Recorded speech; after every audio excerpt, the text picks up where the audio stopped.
سندھ کے پی اور بلوچستان کو ملانے والے تباہ شدہ پل کی سنی گئی۔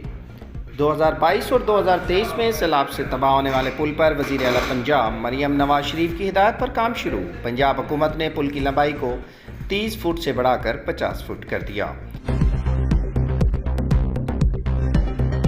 خان ڈویژن میں غذائی اشیاء کی زائد قیمت وصول کرنے پر 10 روز کے دوران 383 دکاندار گرفتار اور 2,78,000 روپے جرمانہ وصول کیا گیا ہے۔ Commissioner D G Khan division doctor Nasir Mahmood Bashir کی زیر صدارت اجلاس منعقد ہوا، جس میں ڈپٹی کمشنرز اور متعلقہ افسران شریک تھے۔ Commissioner Dera Ghazi Khan division doctor Nasir Mahmood Bashir نے ٹیچنگ ہسپتال کا اچانک دورہ کیا۔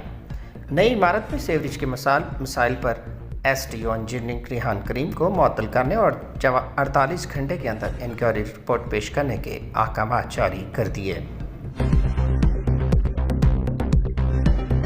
ملاوٹ مافیا کے خلاف پنجاب فوڈ اتھارٹی کی ڈیرہ غازی خان میں کارروائیاں جاری۔